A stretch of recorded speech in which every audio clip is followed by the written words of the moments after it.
নমস্কার বন্ধুরা, আমি অরূপ। আজকে আমি আপনাদের সাথে শেয়ার করব অ্যাডিনিয়াম গাছ ছাদের মধ্যে আপনি কোন জায়গাতে রাখবেন এবং সেইগুলি কিভাবে রাখবেন।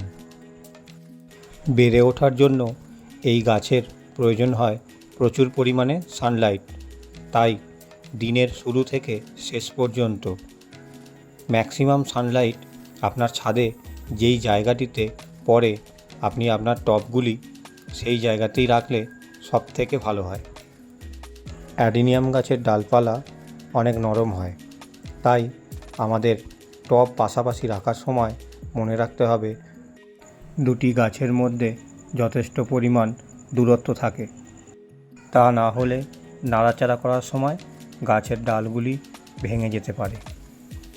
শুকনো পাতা ও ফুল অনেক সময় আপনার বাগানটি নষ্ট করে দিতে পারে। তাই আমি প্রত্যেক মাসে একবার এই গাছগুলিকে সরিয়ে দিয়ে ছাদটিকে ভালো করে পরিষ্কার করে দিই। আজকে আমি এই জিনিসটি আপনাদের সাথে শেয়ার করছি। নারকেল ঝাঁটা দিয়ে ভালো করে আমি জায়গাটি ঝাড় দিয়ে দিলাম। পরিষ্কারভাবে ধুলো, বালি এবং শুকনো ডালপালা ও ফুল এক জায়গা থেকে অপর জায়গায় যা ছড়িয়েছিল সব ঝাড়ু মেরে আমি এক জায়গায় করে নিলাম। তারপরে আমি জায়গাটা পরিষ্কার করে দেওয়ার পরে আমি আবার টবগুলো সারি সারিভাবে রেখে দিলাম। আমি এইবারে টবের জায়গা একটু পরিবর্তন করেছি। যেই গাছগুলোতে অলরেডি ফুল ধরে আছে আমি সেই গাছগুলো সারি সারিভাবে একটি লাইনে রেখে দিচ্ছি।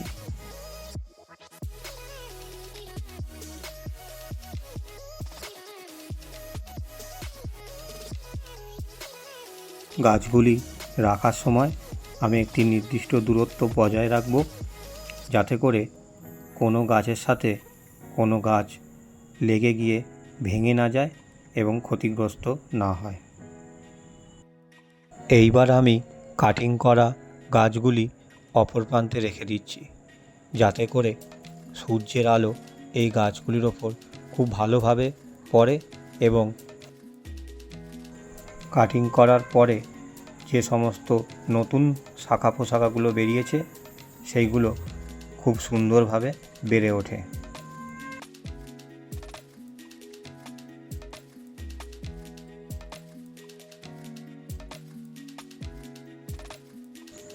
এইভাবে একের পর এক গাছগুলিকে আমি লাইন দিয়ে সারি সারিভাবে রেখে দেব।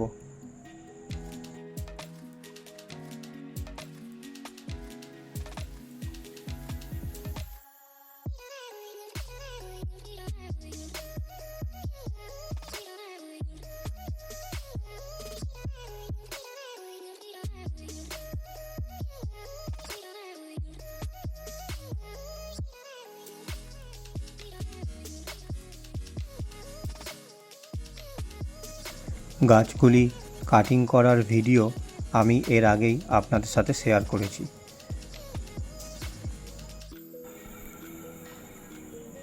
আসুন বন্ধুরা, এইবার দেখে নিই একসাথে আমরা কিভাবে গাছগুলি সারি সারিভাবে লাইন দিয়ে রেখে দিয়েছি। এইভাবে রাখলে গাছগুলি সূর্যের আলো খুব ভালোভাবে পাবে